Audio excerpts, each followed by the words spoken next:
Ile-Ife Funowo. Glad tidings to you.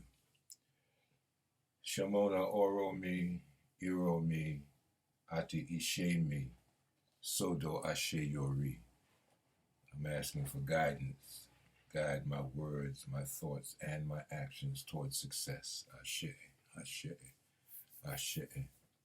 So this is the first video in a series of videos that I'm going to do on what we're calling Ifa Practice. So this is the introductory video to this series.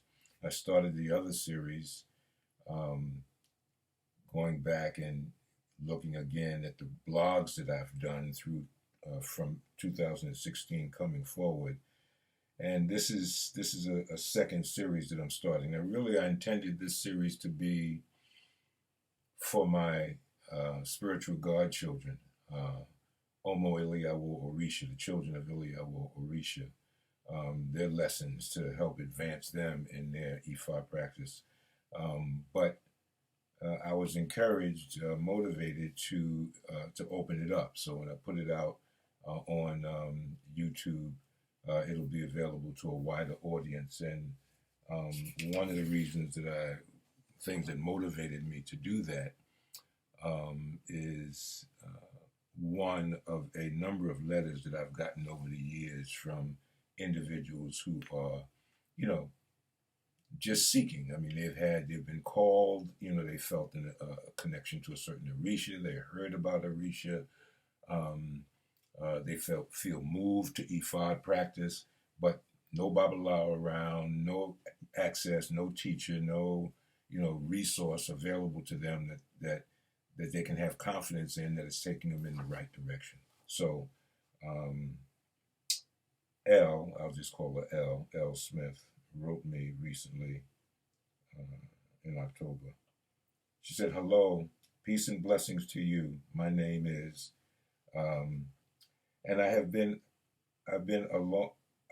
on a long journey that has directed me to your site. I am interested in learning more about my true past.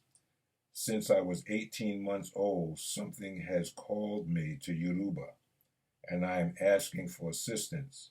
There is something I am supposed to do, and I do believe Oya has summoned me."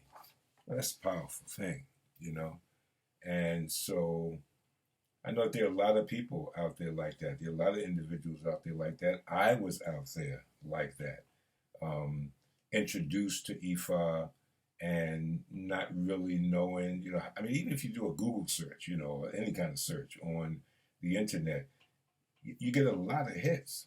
What's right?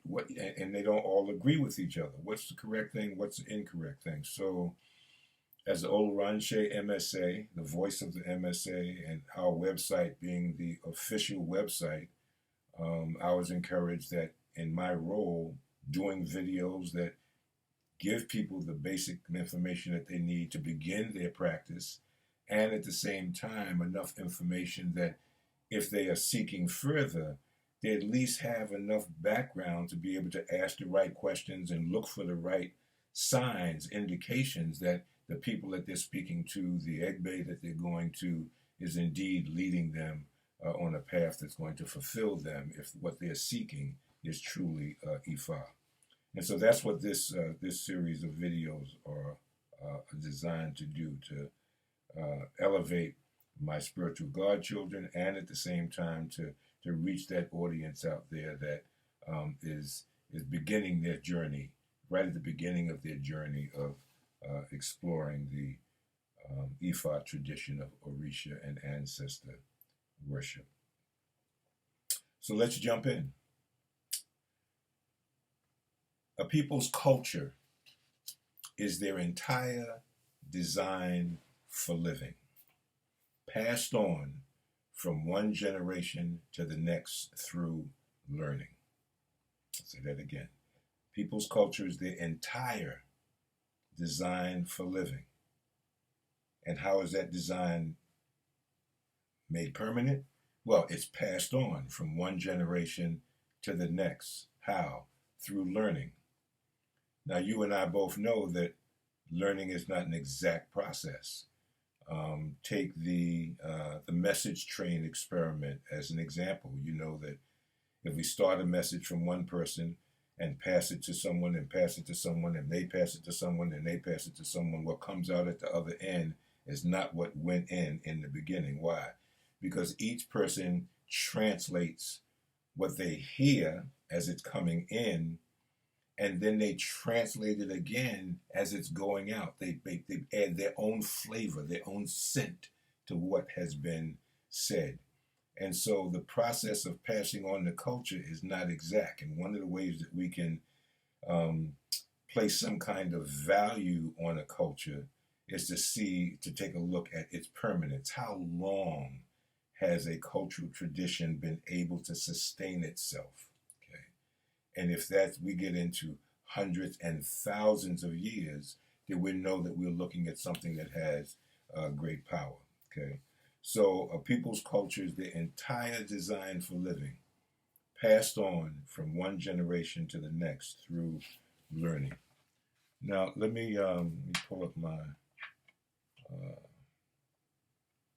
iPad here for a minute. Let us look at Odu Ogundaka. This is the 203rd Odu, sacred Odu of Ifa. So we're talking about culture. Listen to what Ifa says in terms of the organization of society. Aboru Aboye. He awakened and put on clothes of specialization. He put on a cap of specialization. He put on pants of specialization. He was looking with the eyes of specialization. They said, Orunmila, the delegate of Olodumare, has arrived. They demanded to know what he brought with him. He responded that out of the 200 men on the right, listen now, 25 would specialize in hunting, 25 would specialize in farming, 25 would specialize in trading, 25 would specialize in weaving, 25 would specialize in singing, 25 would specialize in sculpting, 25 would specialize in blacksmithing. The remaining 25 would specialize in doing the work of Ifa. Look at the organizational structure, the divinely ordained organizational structure of culture, of society. This is what culture is designed to do. And out of the 200 females on the left, 25 would specialize in merchandising, 25 would specialize in trade, 25 would specialize in farming, 25 would specialize in singing, 25 would specialize in weaving, 25 would specialize in palm oil processing, 25 would specialize in midwifery. The remaining 25 would specialize in cooking for Ifa. This is sacred Odu Ogundaka. Beautiful, beautiful. So we know then that in terms of the divine plan, I mean, you look at the universe, okay? Look at nature, the plants, the animals, etc. You know that there's organization in creation. There's a blueprint for this thing. This is not just some haphazard kind of thing going on. We're part of something that has a design to it. And so we need to be asking ourselves, what is the proper design for me to live the best possible life?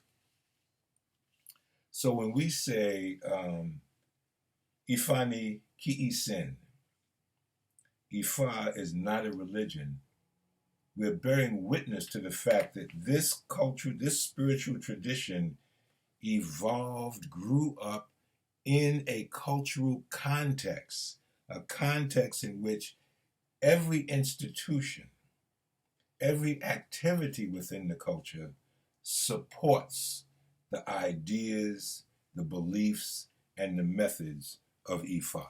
It's a comprehensive, well-integrated system of beliefs. It's not, here's my culture and religion is a part of my culture. There's this religious institution over here. No. No. The religion, if you want to call it religion, the way of being in the world. Let's call it that. It's not a religion. The way of being in the world evolves from and is woven into the very fabric of everyday life. That's the point. Everything that's going on during the course of the day is supporting Ifa. So, for those who grow up indigenously in the Ifa tradition, their process of learning to live Ifa begins immediately after birth. The Akoso Jaye, right? The ceremony that takes place 7 days, as some people say 3.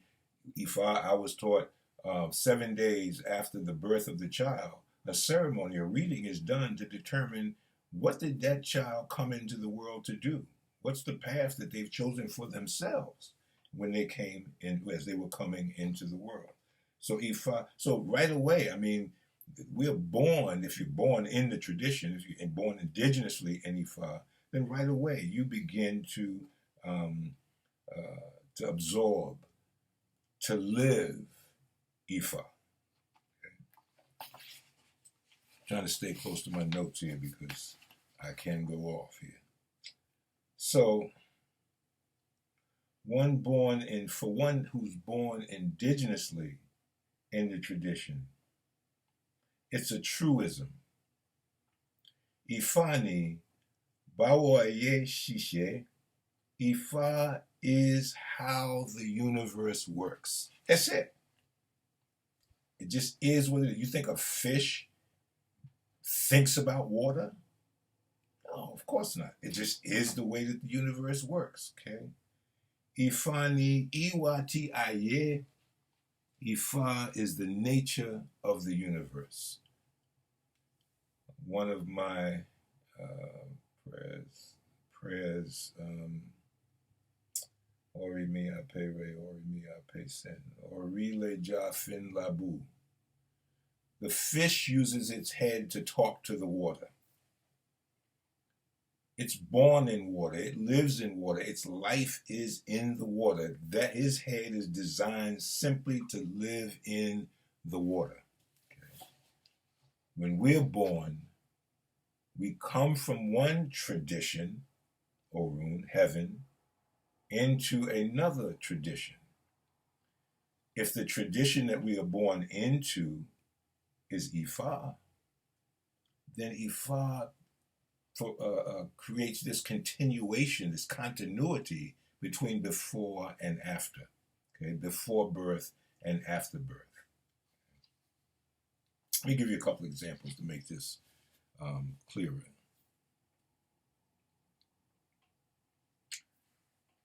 Flies. Take some fly larvae, put them in a jar, put it in the jar. Put some, grass and some stuff down in there and put a top on it and punch some holes in the top so that there's air. Let the flies mature in the jar. They'll feed off of their chrysalis, their larvae sac initially, and then whatever stuff, their poop and other stuff. So let them mature in the jar. And then, after they've matured in the jar for a while, take the top off the jar. Now let's back up. When the flies are in the jar with the top on, as they mature, they're going to crawl up the side of the jar and crawl back down. They're going to fly to the top of the jar, hit the ceiling, and fly back down. That's their environment. Okay. Now, you come along and you take the top off the jar. What happens? The flies crawl up the side of the jar to the top and crawl back down. They fly to the top of the jar and stop and fly back down. They have a premature cognitive commitment that their life is defined by the space within that jar. Take some fish, put them in a fish tank, young fish. Put a glass partition down the middle of the tank. And so each side gets food. They mature. They've been going to the center, boop, hit the glass partition, they go back, come into the center, hit, boop, go back. Now, come along and take the glass partition out of the center of the tank. Guess what happens? You got it. Fish fly to the center, swim to the center, and swim back. Swim to the center and swim back. They don't cross that imaginary line. Why? Because they have learned that their world, their reality, is defined by the space within one half of that fish tank. Elephant. Tie a chain around a baby elephant's ankle. You've heard this. Elephant tries to get away. It can't. The other end is around a tree. Tries to get away. It can't. Let the elephant mature. After a while, take the chain off, put a rope on. Put the rope around even a smaller tree than the one that the baby elephant was fighting against. Elephant, big elephant, could uproot the tree, walk away with half the town. But what happens? He walks a little bit, feels that rope tug on his ankle, and he stops. Why? Because as powerful as he is, he has a premature cognitive commitment that he cannot free himself from that ankle restraint. That is what has happened to us. I'm talking especially now to the black man and woman in America, and really throughout the diaspora, to people of color in general, throughout. This is what's happened to us. The same scenario, same conditioning process, the hypnosis of social conditioning. So, for those of us who come up in a culture other than the Ifa culture, that come up especially in the West, we have to overcome the social conditioning. We have to escape the premature cognitive commitments that hold us back from being able to do the things that we need to do, achieve the things that we came into the world to achieve, and to honor the contracts that we've made. Take a pencil, stick it in the jar of flies, and stir. Guess what? Because of the agitation in the environment, more of the flies escape. Less than 10% of the flies would ever escape the jar before they died. But take the pencil and stick it in there, more of the flies escape, and then guess what? When the flies remaining see the other flies escaping, they say, George left. Let me check this out. And then they make their move. And more flies follow. And then more flies follow. Same thing with the fish. We can agitate that environment, change things up, fish across the tank. So listen, we've come up in a cultural tradition that has compromised our real power as a people. And what Ifa offers us is a way to agitate our mind. Agitate our mind in such way that those old shells begin to crack. And what really has been laying dormant within us can come to the forefront. That is what this series of lessons is about. Ifa Iwa, Ifa Practice.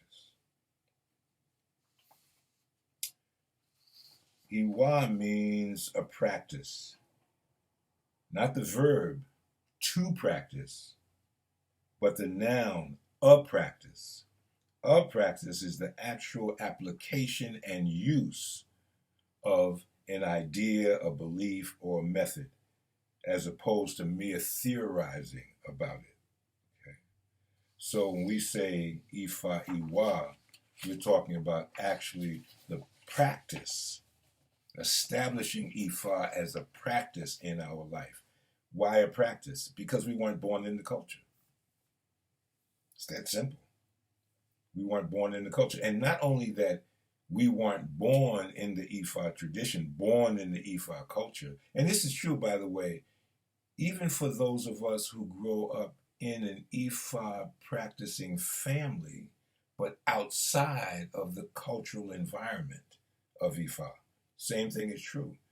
We've experienced the hypnosis of social conditioning. We've adopted some of the ways of the Western culture, the non-Ifa culture that we live in. And so as a result, there's some stuff that we need to work on too, to get rid of, to realign ourselves with Ifa as practice, as born in Ile-Ife, Nigeria, Yoruba land, West Africa.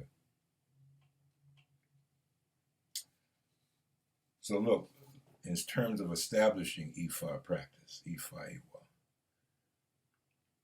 I'm using a doctor as an analogy, just becoming a doctor. So first, there's a period of learning and studying from lectures, books, and other resources.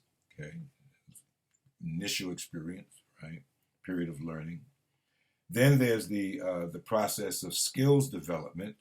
Okay, where the students begin observing the actual application of some of the knowledge. Then they will begin applying some of their knowledge under supervision. Later, the doctor-to-be will do a period of internship and residency where they broaden their scope and depth of understanding and begin applying the skills of being a doctor of their particular specialty, if it's a specialty. Okay? And then, finally, they're able to set up their office, hang up their shingle. This is their practice. It's an established practice. Now, all of what they've learned through all of those difficult years of study, okay, is now under their control. They decide what they will do, when they will do it, and the methodology that they will use based on what they have learned to deal with their particular clientele, their particular patients. So Ifa Iwa implies the actual application of the ideas, beliefs, and methods of Ifa spiritual tradition of Orisa and Ancestor worship. These ideas, beliefs, and methods are enshrined in the sacred Odu Ifa, the sacred oracles of Ifa. These ideas, beliefs, and methods of Ifa Iwa find expression in our daily living of Ifa. So they're enshrined in the sacred Odu, and Ifa practice finds its expression. Our Ifa practice finds its expression in our daily living. Okay. So here are some, by all means, not all, but some of the basic elements, foundational elements of Ifa practice. And we're going to identify these elements. We're going to talk about each of the elements in a separate video. And then we're going to put it all together in a regular practice that we will do as Omo Iliawo Orisha, and for those of you in the general community out there that want to participate and move along with us, you're welcome. We invite you to do that. So these basic elements: Adora, prayer; Isoro, meditation; Afoshe, divination; Ebo, sacrifice; ceremony and ritual. So Ishe Isen and Ti'ilana Isen, ceremony and ritual. And we're going to detail all of this in future tapes as we talk about each one of these categories. A'awe, fasting, and Rereiwa, seeking the good condition. Okay, these are the basic 7 foundational elements of your Ifa practice: prayer, meditation, divination, sacrifice, ceremony, fasting, and seeking the good condition. A requirement that Olodumare has put on us that keeps us in the cycle of birth and death. Okay. Not until we bring the good condition to every human being will we stop having to come back to this earth experience and be able to move forward on another plane. So these are the 7 elements. And we can find the reference to Rere Iwa in Odu Irori Rosu, the 77th Odu. So establishing Ifa practice, Ifa Iwa, requires patience, persistence, discipline, and diligent study. This won't be easy. Okay? It's not intended to be, but it's intended to be enjoyable and growth-orienting. Okay?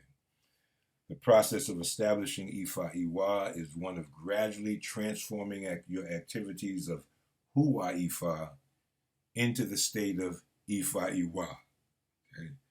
Huwa Ifa means I'm practicing my Ifa like a martial artist. I'm not a master yet. I'm practicing my Ifa. Okay, so that's Huwa, practicing the verb Huwa, practicing. Okay, we practice so that at some point we become good enough in our technique that I can say I got that. I can now teach that to somebody else. I can now call myself Sifu or master. Okay, somebody else will call me master because they see that I got it. Okay, so we practice on a regular basis these basic elements so that at a certain point in our life, we can live our life in Ifa as though, not in fact, but as though we grew up in the culture, as though we grew up in the Ifa tradition. Whether we get there in this lifetime is irrelevant. It's the process that's important. So, hope you're going to take this ride with me. And this did pretty good. I did 27 minutes. I thought this was going to be longer, but it turned out to be less than a half an hour, which is where I want to kind of keep these lessons. So if you want to grow in Ifa, establish a foundational practice in your Ifa, by all means, subscribe to my channel.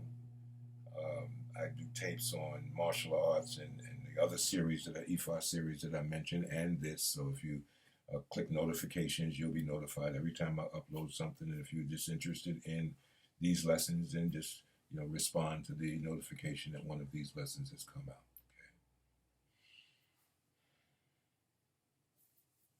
Okay. Ori-Ire Funowo. Ashe, Ashe, Ashe. Ifo Kanbele.